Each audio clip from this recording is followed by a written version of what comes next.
everybody, and welcome to episode 136 of the Ron and Brian podcast. I am Ron, as always, joined by the man with the tattoo of mistletoe right up there on his pubes, Brian.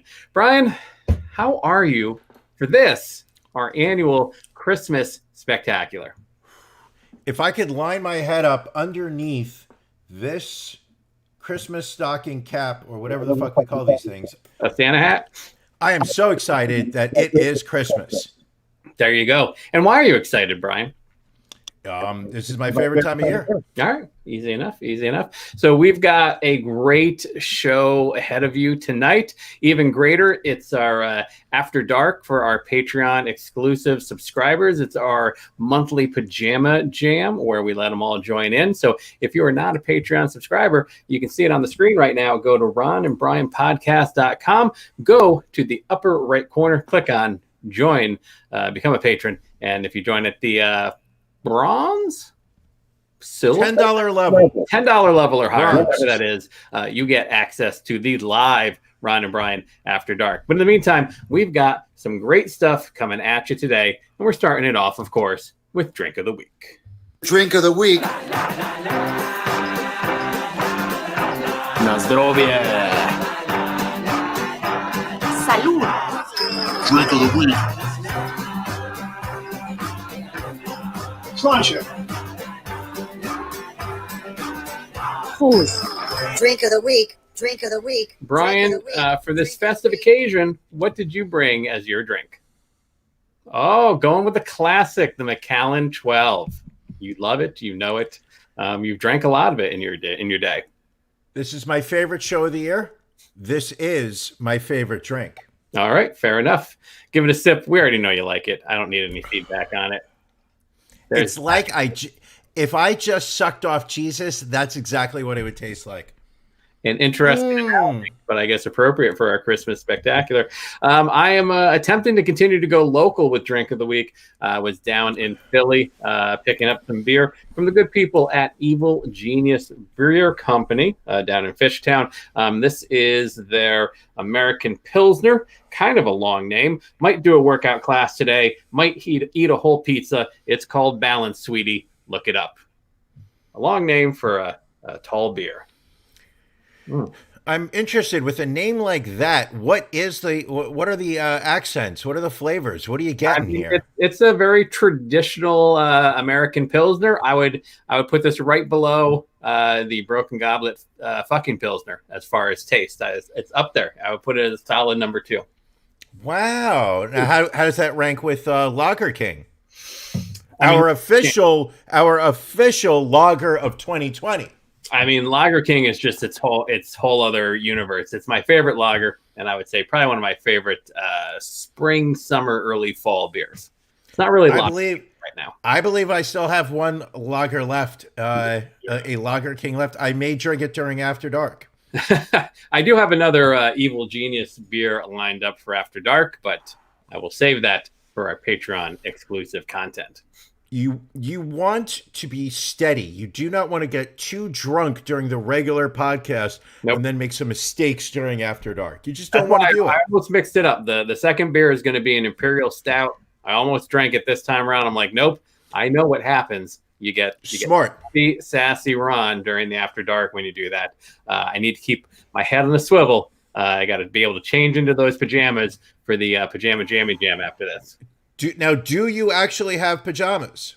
I have a very special pair of pajamas for the After Dark, which I'm not even going to say on this podcast. You will need to tune in to the After Dark to see what I pulled out of the closet.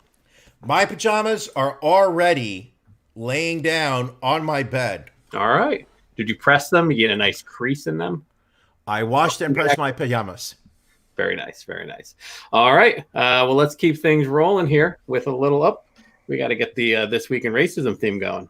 This Week in Racism. racism. Racism. Racism.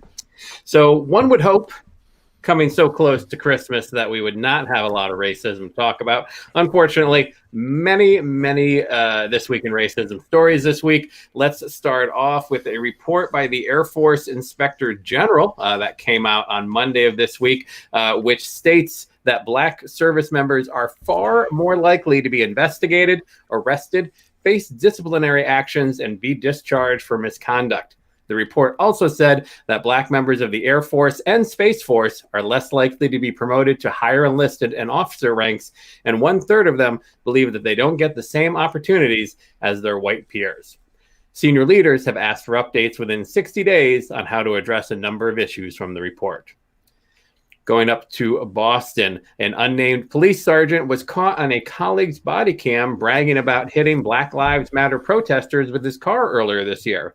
After the officer whose body cam was on realized what the sergeant was saying, he quickly turned away and told the sergeant about the camera. Boston Police Commissioner William Gross has said the incident is under investigation, and the footage was sent to attorney Carl Williams, who is representing some of the protesters.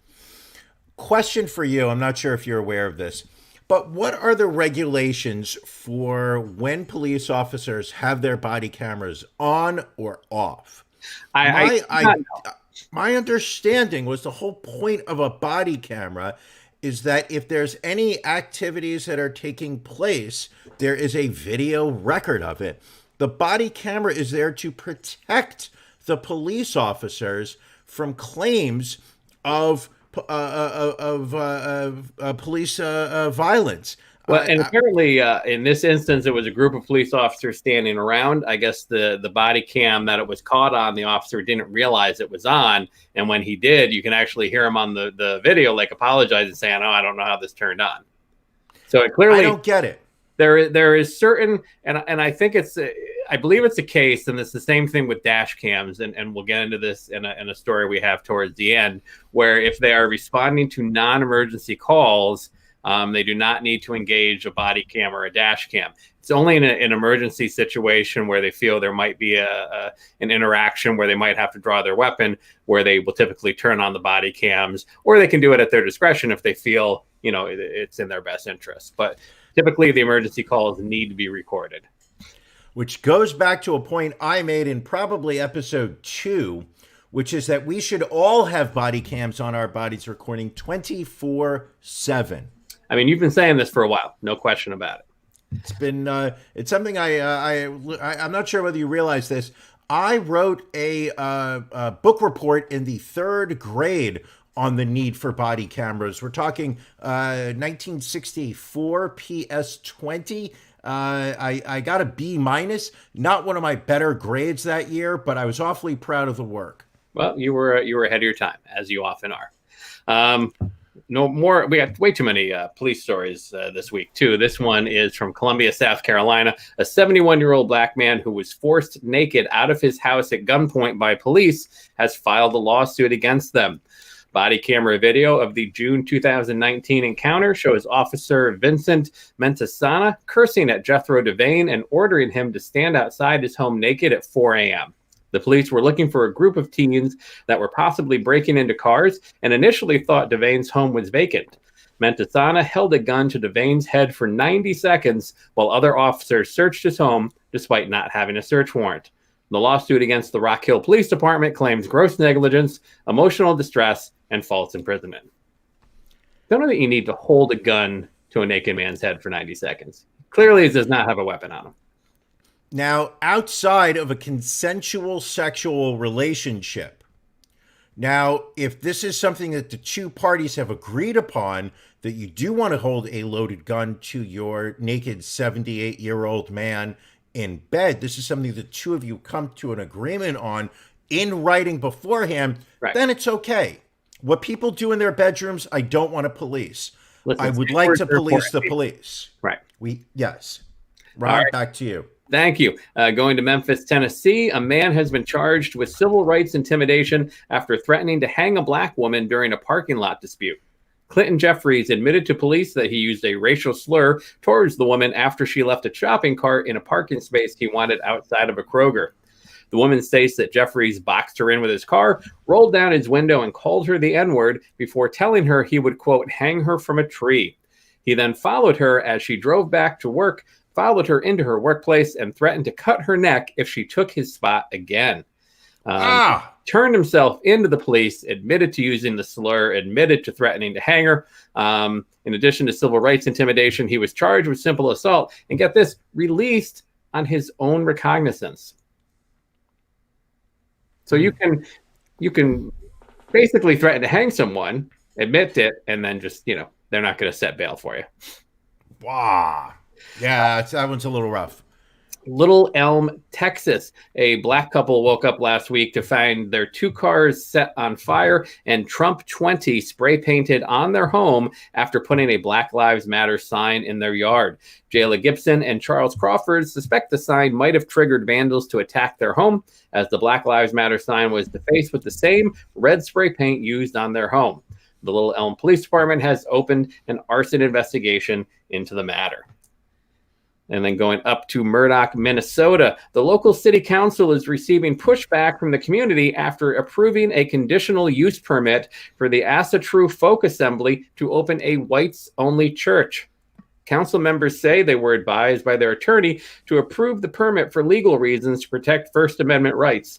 The Southern Poverty Law Center describes the Asatru Folk Assembly as a neo-Volkist hate group, and opponents have collected 50,000 signatures on an online petition to stop the church. So apparently that can still be a thing.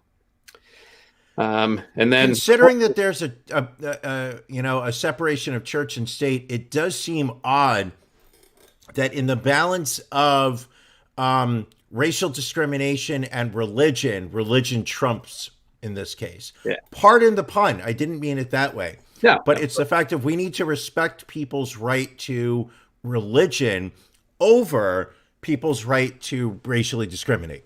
There you go. And then we do have another story of an unarmed black man being shot and killed by the police. This one in Columbus, Ohio. A police officer shot and killed a black man holding a cell phone on Tuesday morning, but did not activate his body camera beforehand, and dash cameras on the officer's cruiser were not activated. Because of an automated look-back feature on the body camera, the shooting was captured on video, but without audio. Body camera footage from immediately after the shooting showed a delay in providing first aid to the victim. Officer Adam Coy had responded to a non-emergency call in the neighborhood when he encountered Andre Hill coming out of a garage and holding up a cell phone in his left hand. About 6 seconds pass between the time that Hill is visible in the video and Officer Coy fires his weapons. It's unclear if Coy gave any commands to Hill prior to the shooting, but no weapon was recovered at the scene from the victim. Coy, a 17-year member of the force, was relieved of his duty, ordered to turn in his gun and badge, and stripped of police powers pending the outcome of an investigation. By union contract, he will still be paid. So that just happened earlier this week. They just released both names earlier today. So we will see what happens if that plays out. And then finally, we have... Racism Rewind. We do have one story to go back to. This was last year. We reported on Boca Raton middle school teacher Susan Oyer, who was investigated after telling students, "I'm going to call immigration on you. I'm surprised your parents haven't thrown you to a wall. And oh, look at," insert student name, "I'm not even American talking." Her license has been suspended for 6 months, and she must pay a $1,000 fine and complete a course on classroom management if she wants to teach again. It also came out during the investigation that she once allegedly insulted black students who didn't know the answer to a test question, was the 1970s TV dance show Soul Train, and called them, quote, a disgrace to their race. But she can teach again in 6 months. She's got to take a class, pay a fine. She should never teach again. Putting that aside, I don't understand the $1,000 fine. I guess, as you read through some of these stories, like so I think in 2012, she said to her students that then Governor Rick Scott should probably be like shot and killed or whatnot, and she was paying like $750 fines there. So I wonder if it's in like a union contract where if you get disciplined for certain classroom behavior, if there's like a fine schedule that's set in your contract. Yeah, it's always struck me as It's awkward. Like you show up, you work, you do a job. If they don't think you're doing a good job, fire them. But I don't understand them saying, "Oh, and by the way, you need to give us some money back." Well, again, I think the challenge here is when you deal with any type of union situation, it's not just as simple as being able to fire someone sometimes. As we saw, where this officer is getting suspended for having killed a man, but he's still getting paid because that's what his union contract states. Understood, but I do believe that man, if you take away his money and whatnot, to a certain extent, it's guilty until proven innocent. Okay, fair point. I will give you that. And I don't have a better resolution. It makes me a little uncomfortable that before we know exactly what went down, we're going to punish this man. Understood. Listen, you are right sometimes, and I have to agree with you. Wow. I know it's a Christmas miracle. I admit that Brian's correct about something. Well, in the meantime, even though it's Christmas, we still got beef.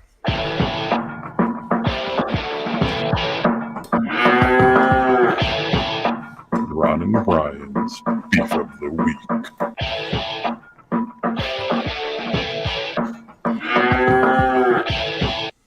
Brian, what's bothering you this week? My lunch today cost me $45. What? Did you go somewhere fancy? Was it high end? Maybe some champagne on the menu? I went fast food. And it cost you $45. You must have gone Uber Eats. I did not. I did not. I left my office. I walked to the establishment. I ordered my food. I came back to the office with my food. I sat down. I ate my food. I enjoyed the shit out of my food. Okay. Then I returned to my desk and I donated money to a charity. So how is I'm lost now. How did I went to Chick-fil-A today? Oh.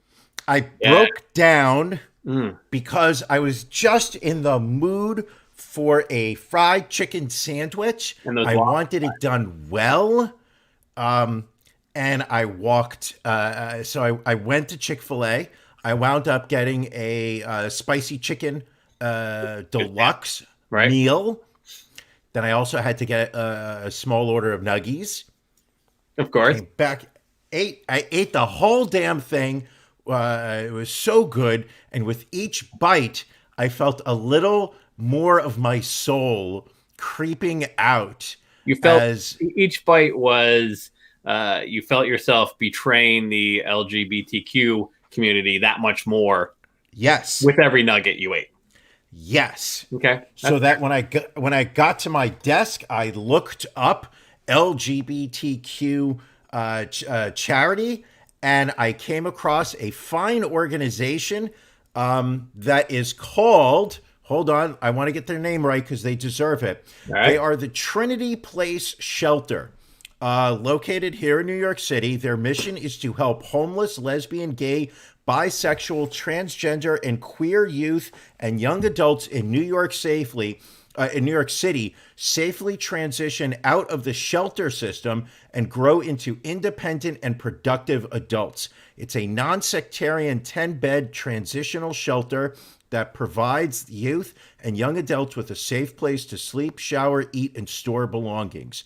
They provide individual and group counseling, independent living supportive services, and access to transportation. Once again, the Trinity Place Church, they're doing some great things in New York City for the LGBTQ youth and young adults. If you go out and eat Chick-fil-A, donate money to them. You will feel better a little bit more. Your beef is really with your lack of self-control.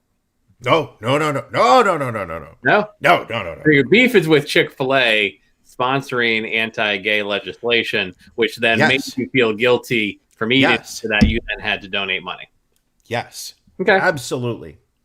I mean, it's a very circuitous route to get there, but I think I get where you're coming from. Listen, as somebody who's podcasted with me 136 times, you know that I do not go from point A to point B in a straight line. I'll zigzag, double back, come over around the top, go over to the side. I am not always the most, efficient human being about my manners. But I wanted the chicken sandwich. I needed the chicken sandwich. I ate the chicken sandwich, enjoyed the shit out of it, and then decided I needed to counterbalance the hate organization that Chick-fil-A is, and I gave my money to a great organization. Once again, that is the Trinity Place Shelter in New York City. Look them up on the internet. They're doing some very fine things for LGBTQ youth and young adults. All right, very nice. Ron? My beef this week, and again, I mean, let me see how I can set this up here. So there are times when you'll go on social media. Let's say you'll go on like a community page or a local town page, and you will see like something very uplifting going on. Maybe it's a house is putting out like drinks and snacks for delivery people and their neighbors or whatnot. Maybe people are collecting goods for homeless people or disadvantaged families, coats, shoes, clothing, whatnot. Maybe somebody's doing a combination of the two, and you're like, wow, you're like that's great that my neighborhood, my community is getting together and they're doing this. And all the comments on that social media post are so uplifting, and you read through it and your heart just swells looking at it. And then there's got to be that one person that types some sort of snarky, joking, sarcastic comment that just brings the mood completely down. I feel like you have to have some type of specific. Like, this can't be just a general comment. I feel like something happened in this past week that elicited this feeling out of you. Not at all. I'm just saying there are times when things like that happen, and you see that. Nope. And it just it cuts you. Are you going to say it, Ron, or do you want me to say it? Because one of us is going to. If you know what I'm referring to, Brian, please. I do. I know exactly what you're referring to. I'm dealing in generalities, so if you have some specifics that you would like to discuss. And I'll tell you why I know this, because I witnessed it. Okay. I witnessed it earlier. So yesterday, somebody who lives in Ron's area of Pennsylvania on a local community Facebook page posted about how they had set up a station outside of their home for delivery people to drink warm apple cider that the residents of the home were providing. They were also going to be providing some snacks if the delivery people wanted it. But then they expanded on the idea by saying that they were also going to use this station to collect clothes, jackets, particularly, if I'm not correct, it was for the needy. Then these jackets were going to be donated. And the trove of self-congratulatory posts, the mountain of, oh, kudos for you. I'm on my way. I'm going to drop off some things. Hey, what a great idea. It was everything that drives me crazy about the world. And so I had to post. All right, fair enough. And what I posted was, so I quickly joined this said Facebook group. That community page, even though you don't live in this said neighborhood. When questioned by the administrator of that group to gain access to this Facebook group, I actually stated that I had recently moved into the neighborhood and gave them a street that I had moved on to. Okay. Because I had to prove that why I was worthy of joining this group. So I typed in a message that I liked one of the jackets that was in the photo, and I was going to swing by at 2:00 to grab it for my niece.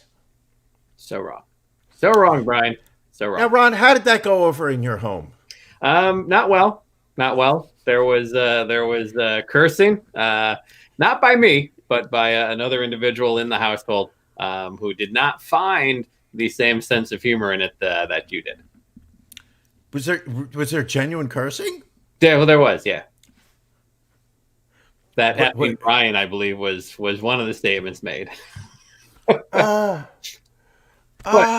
Despite that, Brian, I think we collected, I don't have an exact count, but I think we collected in the ballpark of like 60 codes. That's great. Yes, it's very great. So now if there was a charity that I could donate $25 to ease my conscience, I would be happy to give them $25 to help them pay for some coats. I will. I'll look into that and see if this organization takes cash donations. Maybe I will. I would be happy to help. And if you can also give me a heads up the next time your wife posts in that group, I will be at the ready for a snarky comment. Good to know. Good to know. While I may be upset with you over that, what I love about you is your ability to pick NFL football games, my friend. Can I just say once again? No, because you picked you had the Cleveland game at New York Giants. Cleveland was at 6. You're like the Giants are trash. I'm going with Cleveland. Easy enough. Cleveland wins 20-6. And then you were looking at the 49ers going into Dallas as a 3-point favorite. You're like, nope. I think the Cowboys are going to pull this off, even with a backup quarterback, even without Ezekiel Elliott. And they do. Dallas wins 41-33. You stay undefeated. I do. And as much as I would like to pat myself on the back, I would also like to point out that you stayed neck and neck with me. You also went 2-0 for the 15th straight week this season, unbeaten for 2020, Ron. You saw Houston getting 7.5 against the Colts, and you said, you know what? At 6, I'm going Indianapolis, but at 7.5, I am taking those points. Colts winning only by 7, 27-20. You won the first game. Then in the 4:00 game, Bucks -6 at the Falcons. You sat there and said, Atlanta will choke this game. But you want to know something? I think they'll cover it. Bucks winning only by 4. Ron, you went 2-0 once again. There you go. There you go. Brian, who do you like this upcoming week?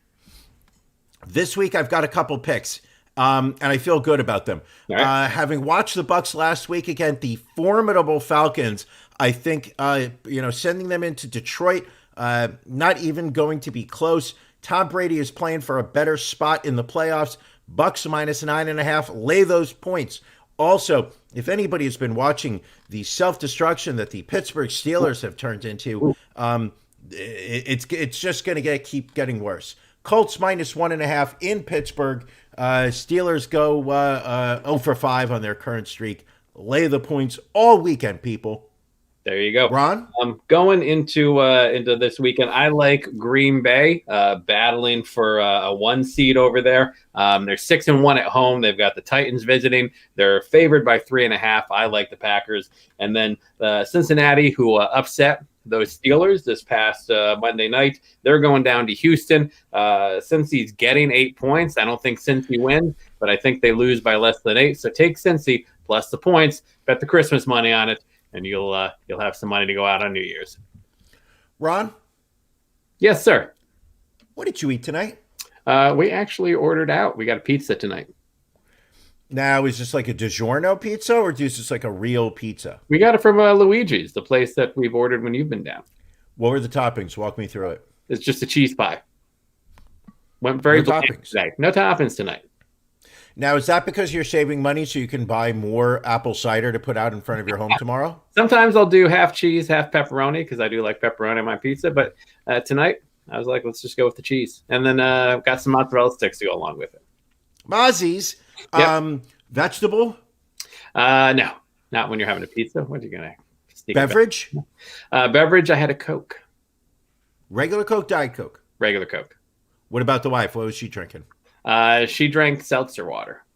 Okay, another fascinating episode of Ron. What did you eat tonight? So real quick, to jump back to beef of the week, Billy made a good point. Ron's heart swells when he does charity work. Brian's heart swells when he upsets Ron's wife. A lot of truth to that. Fact. And also, I have to admit, Joanna says Pennsylvania pizza garbage.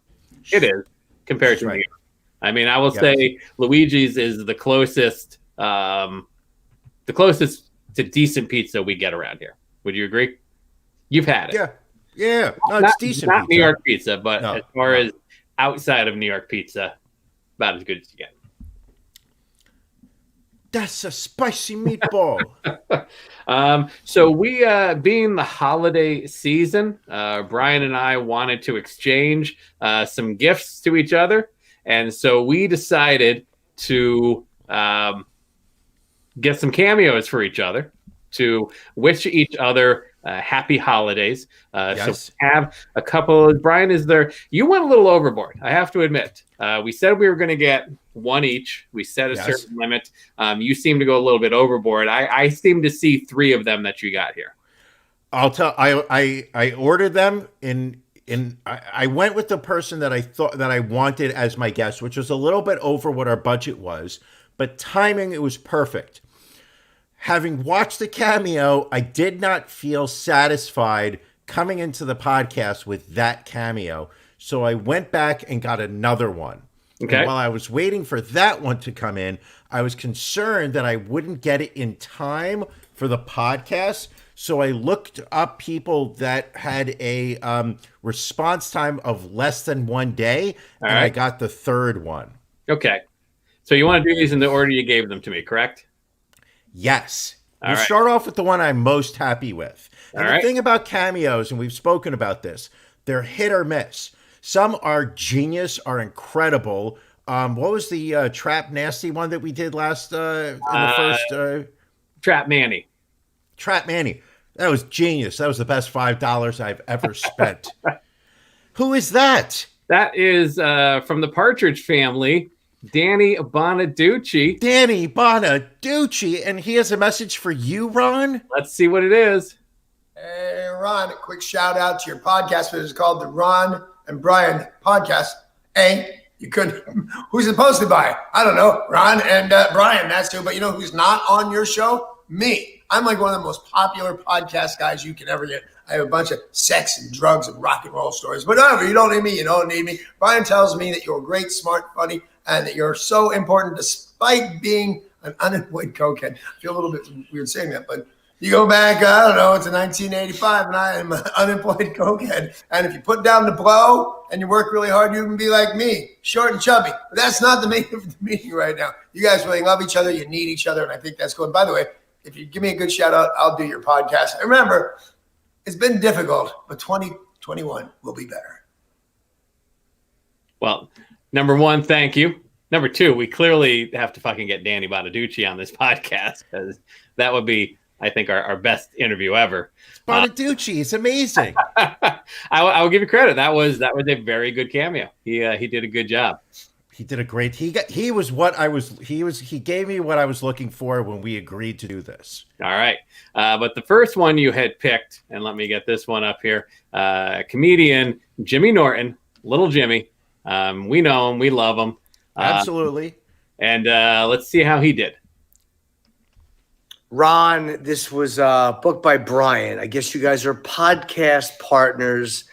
Congratulations on, I hope your podcast is working. Otherwise, he would have said ex-partners or this asshole Ron is why the podcast is a flop. But I guess it's doing well. But I don't know the name of it, so I can't congratulate you on it or give it a plug. But he says you're very special to him, which is really nice. But I get it. Matt Serra's my podcast partner. He's very special to me. Anthony and Karen and Christina and so many people are podcast partners to Chip, and they are as special to Chip as anyone can be to Chip. Sam and I are radio partners, but Sam is one of us. I don't know if he's special to me, but I do recognize him when I see him. I recognize Sam. But no, that's a good relationship to have. It's better than having an adversarial, shitty relationship. So Ron, he really likes you. He says you're very special to him, despite being unemployed all year and having zero interest in getting a new job. So how are you making money?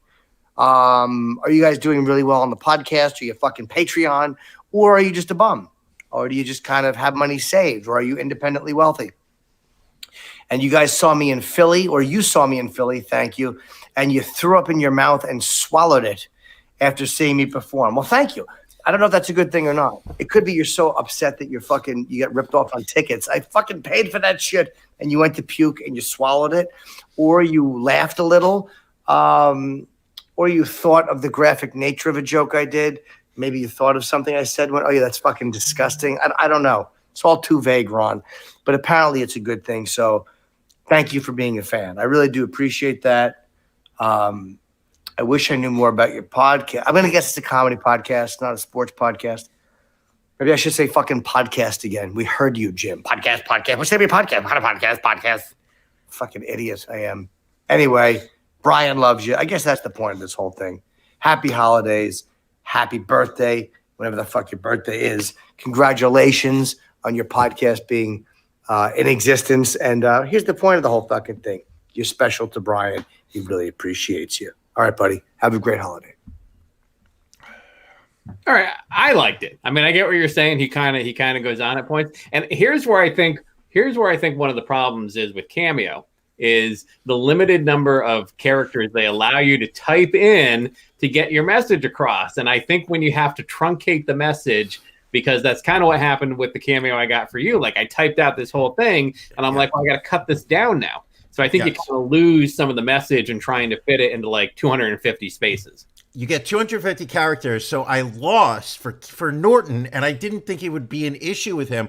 I lost the name of the podcast. Right. Because I just didn't think that it was as important as letting him know how much you mean to me. While at the same time, I needed to work in the fact that after seeing him, you had thrown up in your mouth and swallowed it.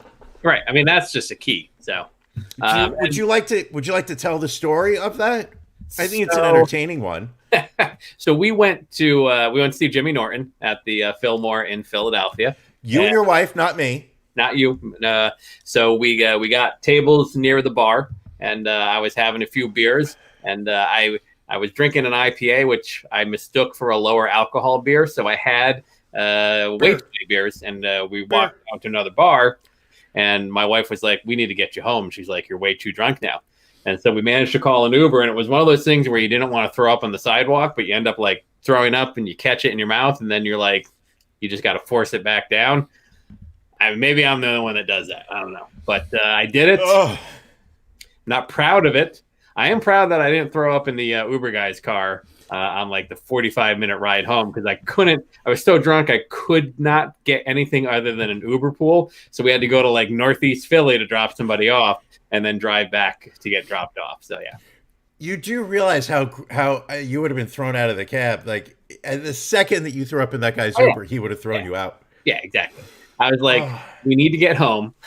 So I can't, in hindsight, I should have gone back into the bar and like just gone in the bathroom, thrown up. Just get it done with, get it out, get home. But yeah, that was my mistake. But that's not how you roll. It's not how I go. And then you got a third one here, another comedian. You know him from Seinfeld, from Saturday Night Live. Anywhere else? I know him from Seinfeld. That's how I know him. Well, this is Fred Stoller. Let's hear what he has to say.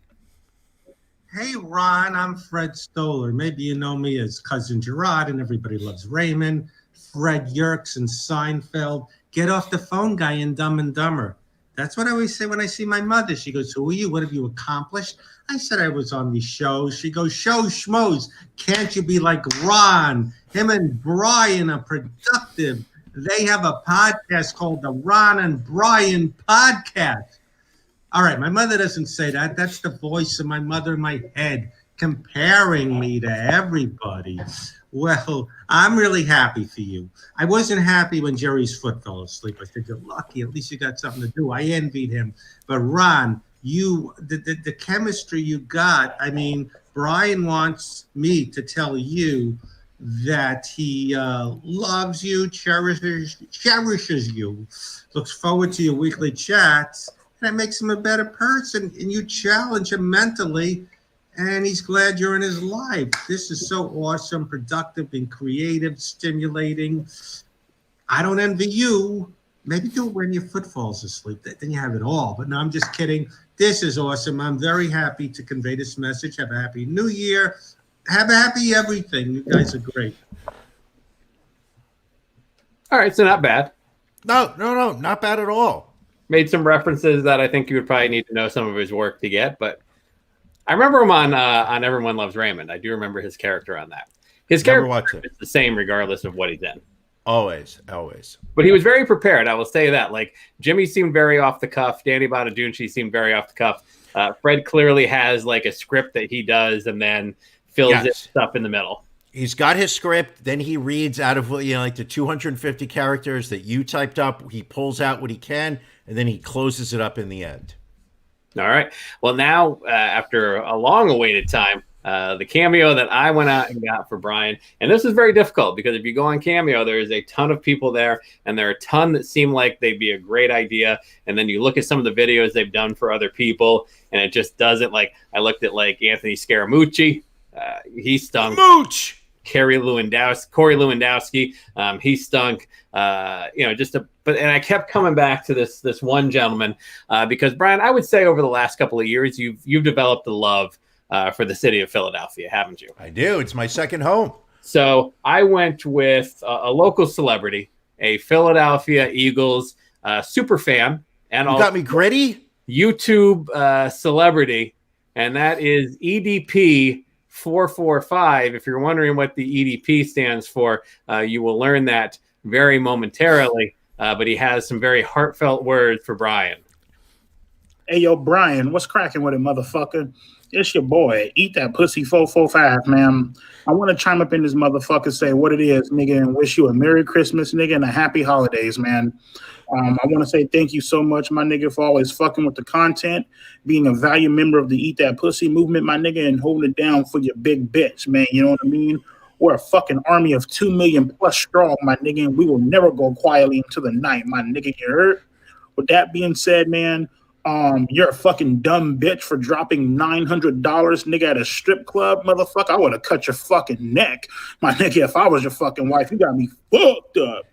Anyways, Merry Christmas and Happy Holidays, you dumb fuck. Oh, God. You dumb fuck. You dumb that was beautiful. Hopefully you enjoyed that.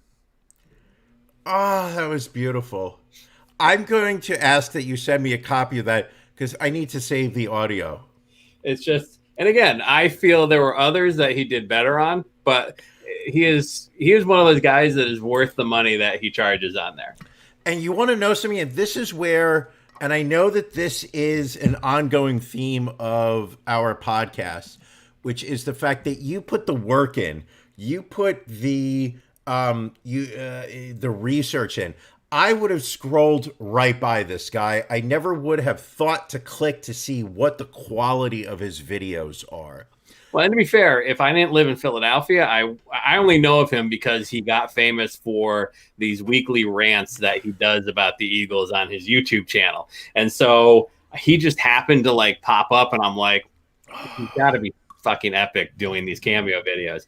And sure, he was. He gives no shits about anything, and he will say anything. And again, I was bummed out because I typed a lot more in there, that I felt he could have worked with as far as, your wives and, getting a knife thrown in your back and your fleshlight and all this other stuff. And I had to take a lot of that stuff out, to fit in the number of, characters. Of course. I feel it could have been better, but I feel he did a great job with the information I gave him. Well, there was only so much he could put in there with all the use of the N-word. Fair enough. He dropped a few N-words. God, that was great. It was good stuff. Good stuff. I know we got other stuff here, but do we want to make sure we get to the holiday edition lightning round before we run out of time? Yes, absolutely. Let's do the lightning round. We have a pajama party. People, don't forget, if you're not on the Patreon right now, you've not joined us, once a month, we all go online. We go to our Patreon. We do a pajama party. We get dressed up. We all come on board. All of our Patreons at the bronze or higher level come on the Patreon. They come on the show with us. We talk. We drink. We eat. Ron likes to do a couple key bumps in the when he turns around. It is an absolute blast. One of the high points of our of the stuff that goes on behind the paywall. Cough up a couple bucks. Help us help the show. All the money that you give us goes back into the show, covers some of the expenses that we incur on an annual basis. Join the Patreon. As EDP might say, support you big bitches. When you said when EDP says, I feel like we're watching a Tarantino movie. All right, well, let's get into the lightning round, holiday edition. I went kind of easy with you on most of these. We'll get a little bit harder towards the end. We'll start off with an easy one. Brian, eggnog or mulled wine? Eggnog. I don't know what mulled wine is. That's what it's like, heated wine with spices, cloves, cinnamon, that kind of stuff. Eggnog for days. Put a little brandy or whiskey in there, and you are golden. All right. Fruitcake or figgy pudding? Fruitcake. I've never had figgy pudding. Fair enough. It's lightning. We got to go quick on these. Favorite Christmas song? Jingle Bells. I feel you're just pulling any song out now. I really did. Soon it will be Christmas Day. What is that song? Silver Bells. Silver Bells. That's it. All right. Least favorite Christmas song? The Mariah Carey one. Very good. Let's see. Favorite Christmas movie or show? Die Hard. Least favorite Christmas movie or show? What is the Charlie Brown Christmas? Really? Okay, fair enough. I like it. Until what age did you believe in Santa? Never believed in him. Grew up Jewish. Knew that all the other kids were being lied to. All right. Best thing you got for the holidays? Ever. Ever? Ever. I can't think of anything. That does not mean I haven't gotten good gifts. It means this is a lightning round and a fast recall. The only thing I can think of right now is my Apple Watch. All right. What's one of the worst gifts you can get for the holidays? Socks. Okay. And finally, fuck, marry, kill, heat miser, snow miser, or Burl Ives, snowman from Rudolph the Red-Nosed Reindeer. I don't know any of those characters. What is a heat miser? You've never watched The Year Without a Santa Claus? No. When would I have? Why would I have? You've killed. You officially. I'm just gonna. Here. You officially killed the lightning round holiday edition bit. Okay, people in the comments, quickly jump in. Answer that last question honestly if you know who Heat Miser is. Heat Miser and Snow Miser are both from A Year Without a Santa Claus. Never saw it, never even heard of it. I am 48 years old. Ron, if you're going to make an reindeer, if you're going to make an obscure reference, you can't hold me against it. Oh my God. Ron, can I ask you a question as we move on? Please. What would you like to apologize to me for? Nothing at this point, especially after that egregiousness that I just experienced during the lightning round. You are the worst improv partner. Yes, and you have to at that moment apologize to me we for were something. improv. Damn it, I get it wrong every single week. Don't worry, keep trying with me. One of these days, we'll get there. Well, I think you need to find, and it's probably on Apple TV or somewhere, The Year Without a Santa Claus, and you will understand Heat Miser, Snow Miser. Ron, can I have your Apple TV login? Because if you'd like, yes. All right, what else do we have this week, Brian? I'd like to let people know while they're watching it right now that we have filmed our own cameos to each other. We will be closing out our final live episode of 2020 by airing those two cameos. Yes, we will. Coming up probably within the next 15, 20 minutes, somewhere in that. I would say, yeah, we may go a little long today, but the pajama party is on at 9:30. If we have to cut short this podcast, we will do it. Ron, what are you watching? What am I watching? I started watching a documentary on Netflix called The Ripper. Not about Jack the Ripper, but about a killer in England in the 80s, I want to think it was, early 80s, who they also nicknamed The Ripper. And I also started watching on Showtime the new Bryan Cranston series, Your Honor. How is that? I like it. It's good. It's a little slow to get started, but it's very good, and Bryan Cranston's an amazing actor.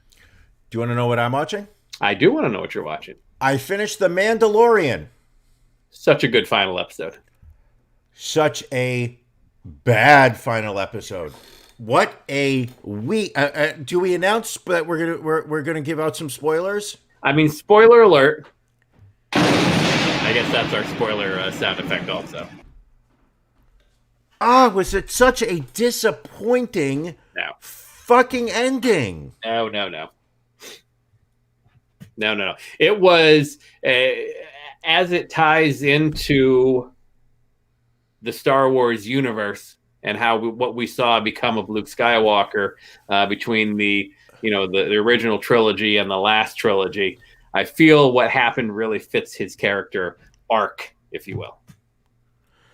But this is not about Luke Skywalker. This is about the Mandalorian's journey. Now, and I understand they want to milk it, but to sit there and say that the whole point of the Mandalorian was so that they could show Luke Skywalker, terrible CGI, awful CGI. Embarrassing. The amount of money that Apple TV has, the amount of money that Lucasfilms has, the amount of money that the Jews have, that you could not come up with better CGI than that whack face. And what I didn't even realize while watching it was they actually paid Mark Hamill to film those scenes and then CGI softened his face.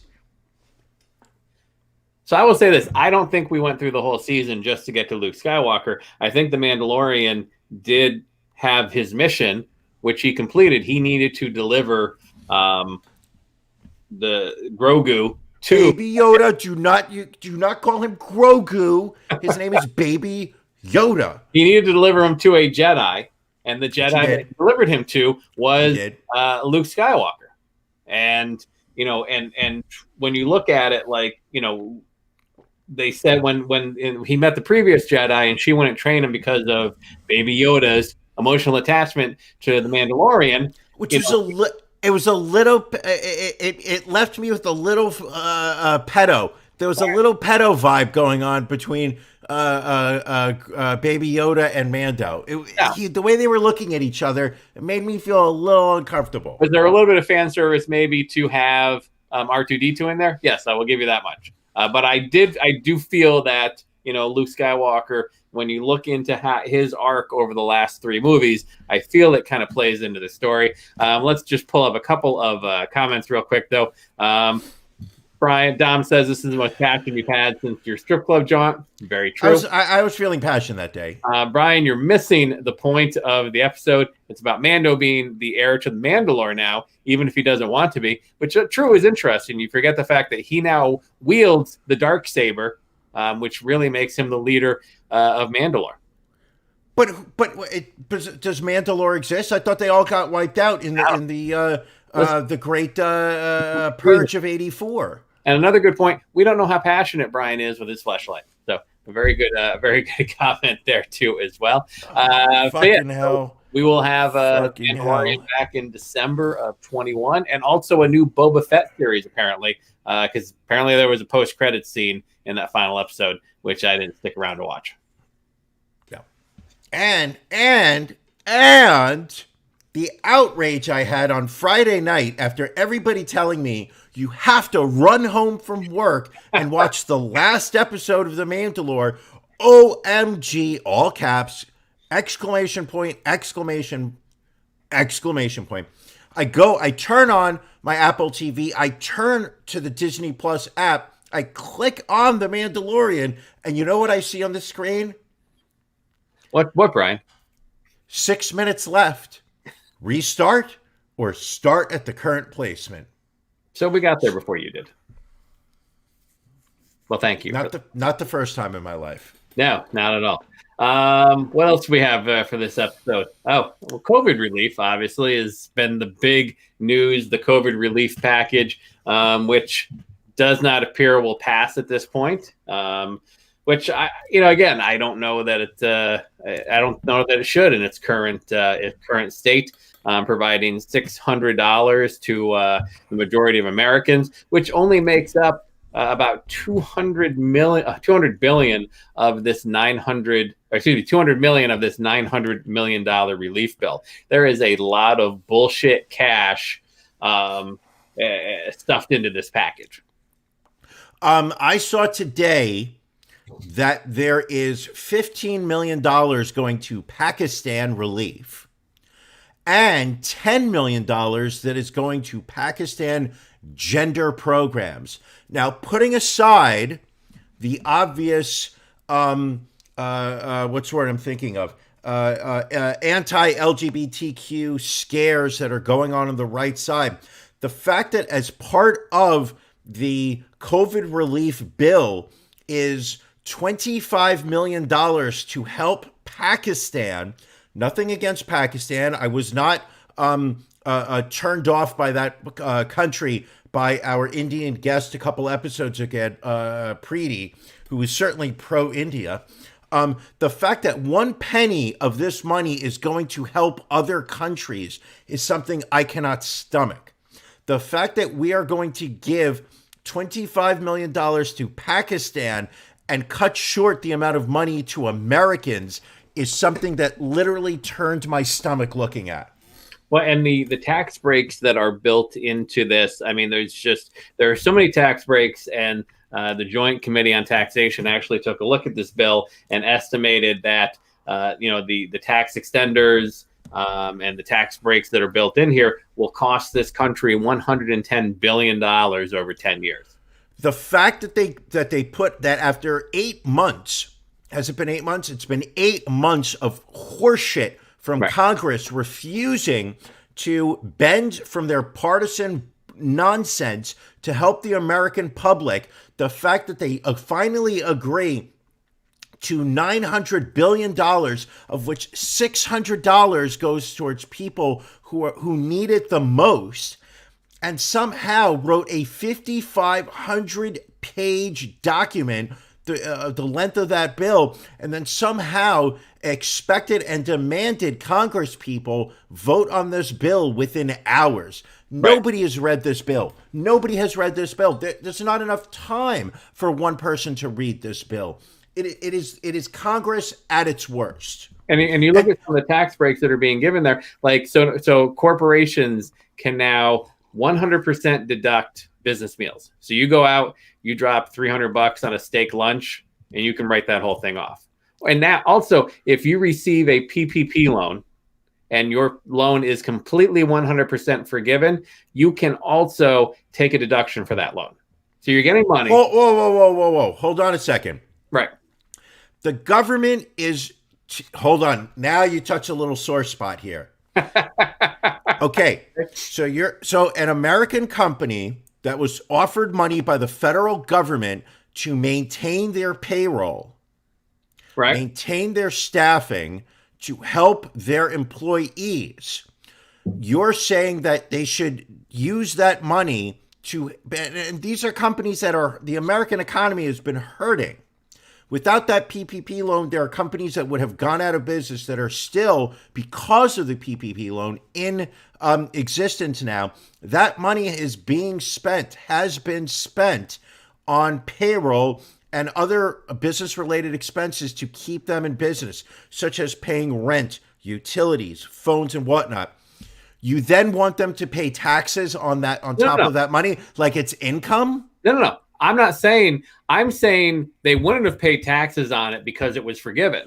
I'm saying now we can deduct that. No, they were supposed to be paying taxes on that money as part of this bill. They have agreed that it is now a non-taxable. What? You're saying I read that incorrectly. Yes, only because I am heavily involved in the PPP loan, and that was one of the last sticking points that made absolutely no sense, which was, here is money being given to companies to maintain payroll, and then we're going to punish them afterwards by making them pay taxes on it. All right, well, in essence, where you were going to pay taxes on it, and now you don't. Correct. The idea was the fact that it made no sense, because what you were doing was that they were telling companies, we want you to use this money to keep your payroll high and maintain your employee count, but actually give some of it back so you pay less taxes.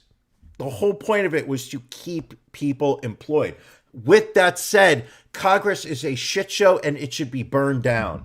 Well, it'll be interesting to see what happens now because, obviously Trump has said that he won't sign the current bill. He is asking for Americans to get $2,000 stimulus checks. But what will be interesting to see is there is enough votes for the original bill in both the House and Senate to override his veto. Will that happen? Will anything happen prior to the Christmas break? It's not looking all that hopeful for anybody. But you can't even tell whether Trump actually wants $2,000 or whether he's using this as a negotiating point to get. He wants you to ignore all the pardons he gave out today. No, I think he wants you to ignore the fact that he still thinks that he won the election. Well, I think he's just trying to buy favors. There's a whole bunch of stuff you want. But again, I think this is just a way to control the media cycle, which he's very good at, and not have people look at what's going on over here. Let's focus on the money that's not going to the American people that need it right now. Right. Correct. Fuck Trump, fuck Congress. The fact that this has gone on and the people who are unemployed, people who literally cannot work, meaning restaurant employees, bartenders, bartenders in restaurants in Florida are doing just fine. California, great, doing wonderful. South Dakota, Texas, all good. But the fact that Congress has been just literally just swinging dicks in the air because nobody wants to compromise with people from the other party, it's such a shame. It's such a shame what's gone on. I mean, it's so sad. People are hurting. What was it? 800,000 people this week applied for unemployment for the first time. Yep. That's the number. That's the number it's been about every week. Down again. Every week, you've got 700,000 to 800,000 people filing first-time requests for unemployment, and you've got Congress sitting there fighting over the 3 martini lunch. Right. It's just it's going to be a very challenging 90 to 120 days for a lot of companies, and that's really what this bill should be focusing on. It should be focusing on putting money in the pockets of Americans who can then spend it either in stores, takeout, whatever, and then helping small businesses get through what is going to be a very difficult winter. Well, the problem with that is that if you give money to the people, they're going to be less dependent on jobs to pay for their expenses. So the proper way to spend it, according to Congress, Republicans are the ones I'm going to blame for this. Democrats are to blame because they're fucking weak. But the way that the Republicans are looking at it is, no. You give money to the businesses so that they now have greater leverage over the workers who are now in greater need to pay their bills and are willing to accept worse conditions for that money. Well, let's see what happens. I predict that we will get to the holiday break without Congress having come to any resolution tomorrow. Technically, isn't the holiday break tomorrow? But that's what everyone's saying is they need to get it done by tomorrow afternoon, whether it's a case of passing an updated amendment or overriding the veto, doing a pocket. Hold on a second.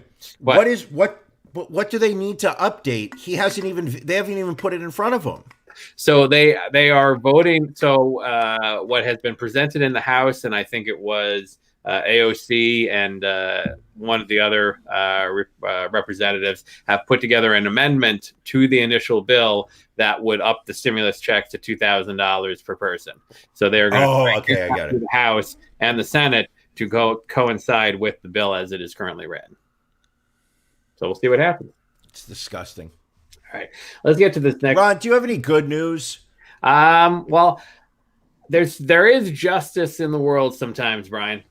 I think that's good news. And let's go down to the Cayman Islands. And I want to preface this by saying this might be the whitest story that we have ever had on this show. And is it about a male or female? About a female. By the Did they find her, or is she still missing? She's still alive. Because when you say a white woman in the Cayman Islands and it's in the news, the only thing I can think of is that she's been missing for 3 days after going for a run outside of her resort. Yeah, she is in jail in the Cayman Islands. So this is Skyler Mack. Again, very white name. Skyler Mack. She's an 18-year-old student from Georgia. She went to the Cayman Islands because she was money laundering for her father? her boyfriend is a Cayman Islands-based competitive jet skier. So she's dating a competitive jet skier from the Cayman Islands, Vanjay Ramjeet. She went down to the Cayman Islands to see him compete in a tournament down there. She was supposed to self-quarantine for 14 days. Problem being, she got there on a Friday. The tournament was on a Sunday, so she actually slipped out of her wristband monitor to leave her hotel, watch him compete, which he did win. I guess that's something. But however, she was caught afterwards. She was charged with breaking the COVID protocol. He was charged with aiding and abetting. Initially, they had gotten 40 hours of community service and a $2,600 fine each. The judge said that's not strict enough because of how flagrant the breach was, and upped her sentence to a 4-month prison term, which after appeal earlier today was actually cut down to 2 months. And she's still Lock her up. Family are Lock still, her up. Reaching out. Lock her up. Lock her up. Lock her up. For the fact that she pulled that horseshit where they actually are using tracking bands, right, to ensure that she stayed quarantined in her hotel room. She complained that the tracking band was too tight and hurting her arm, so they loosened it. At which point she slipped it off and fled her hotel so she could watch her boyfriend compete. Yeah. And her family's like, well, she knows she made a mistake. She owns up to it, but she really should just come home. Bitch got caught. Yeah. She got caught, and now she's sitting there being like, boo-hoo, I'm in jail. What do I have to say or do to get myself out of here? Fuck her. She should do the whole 4 months. And you want to know something, Ron? That's not even the worst COVID asshole story of this week. What is the worst COVID asshole story of this week, Brian? Well, let me ask you a question. If you feel, how do I say this, feverish, say you're having shortness of breath. Okay. Say you are sweating profusely. I call that a Friday. Say you have an airline ticket from Florida out of Orlando on United Airlines. What do you do? I mean, I hear airplanes are pretty safe. So I probably just get on that flight to go to LA. You do. You would do that. No, I would not do that. I would be. If you feel you are clearly suffering from symptoms of COVID-19. Yeah, no, you should not be amongst the public. But to be some would you say that happened? Asshole to do that. And what happened this week on a United Airlines flight? So this gentleman gets on the flight in Orlando and apparently dies in mid-flight. And they end up having to divert to New Orleans because of it. And he clearly was suffering on the flight. Other passengers are commenting to his wife, is he feeling well? Should he be flying and whatnot? The wife looks away and down to the ground, refuses to acknowledge. How is it that we are not, we're taking temperature readings when I get into before I can walk into my office building, I am scanned, infrared, whatever, MRI, I feel violated. Right. But you say I have to pay for that. How is it that we're not scanning for temperatures on airlines? Oh, he's flying out of Florida. One of the worst places. Fuck. And this is the problem. Like, this is why restaurants are suffering right now. Restaurants and bars, even though restaurants and bars are not shown to be huge spreaders, it's because it's one of the areas that local and state governments can actually control, because people are not doing what they should do on a personal level. They're not doing what they should do on a federal level. The areas where it could be controlled are not being controlled. So the areas that states have tighter controls over are the ones that are getting fucked over right now.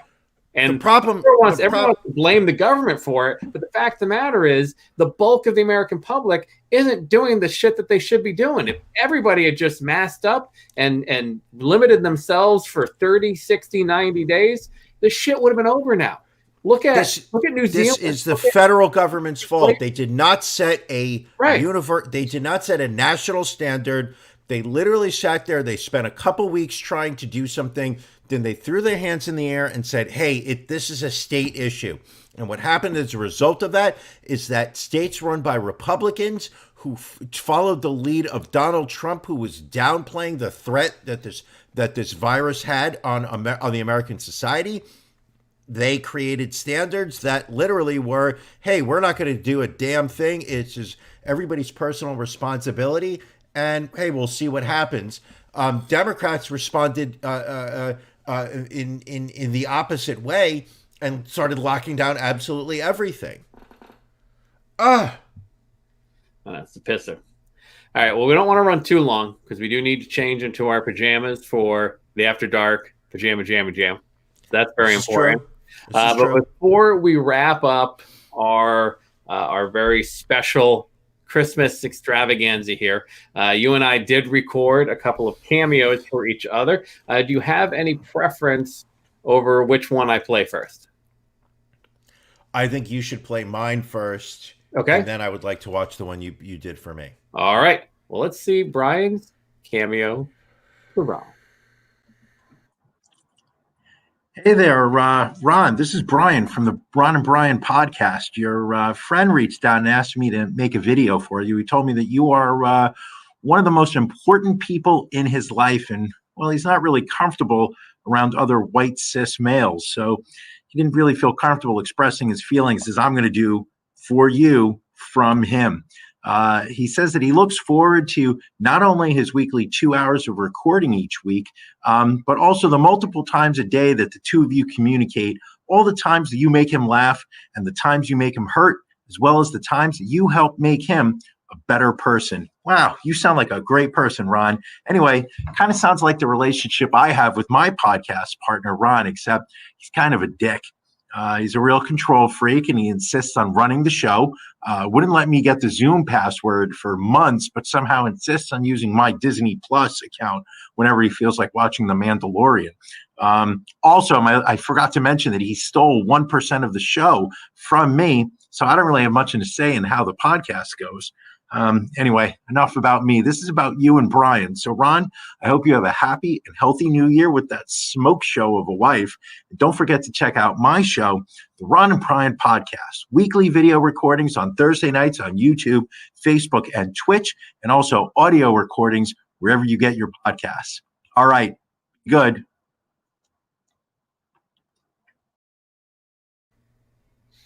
I mean, there was a lot of very good sentiment there, which was tough to focus on because all I could focus was on that top button with no time. Oh, I love that top button coming up there. It makes me I like it. Well, thank you. I appreciate that. Hopefully, I mean, mine did not run as long as yours, but hopefully mine will come across as heartfelt as yours did. I hope it touches you the way that I like to be touched. Hey, Brian, this is Ron from the award-winning Ron and Brian podcast. Your friend Ron, great name, by the way, asked me to wish you a Merry Christmas, a Happy New Year, and Happy Chanukah. I don't know what Chanukah is, but he wants you to have a happy one. Chanukah. What a crazy word. Anyway, Ron wanted me to let you know that he loves you and treasures your friendship, and he looks forward to when the world gets back to normal so he can see you drunkenly fall on the sidewalk again. He also wants to give you a very special gift, another 1% of your podcast, so you two can go into 2021 as equals. So, Brian, stay safe, rise above poverty, and happy holidays. I know you're speechless now, aren't you? I got 50%. You're back to 50%, my friend. Merry Christmas. You deserve it for the hard work you have put in entertaining myself and all of the people out there. This is huge. It's a big day. I'm stunned. It's a big day in the Brian podcast world. I got nothing. Speechless. I mean, I guess after that, there's nothing else we can do but wrap up this, our final live episode of the year. Thank you to everyone for listening, for watching, for supporting us throughout the year. For the Patreon folks, we will see you after dark in a little bit. If you're not on the Patreon, please support your big bitches by going to ronandbrianpodcast.com, clicking on, join, become a patron, and then you can join us in the After Dark Pajama Jamma Jam coming up in just a little bit. But everyone, have a Merry Christmas, a Happy New Year, Happy Kwanzaa. Stay safe. Brian, anything else you have for our people before we get on out of here? I love everyone that has spent 1 minute with me this year on this podcast. That's you. That is the people watching right now. Those are the people that are casual. This is a great day. All right. Well, thank you, everyone. We will catch you next year. If you're on the Patreon, we will catch you in a few minutes.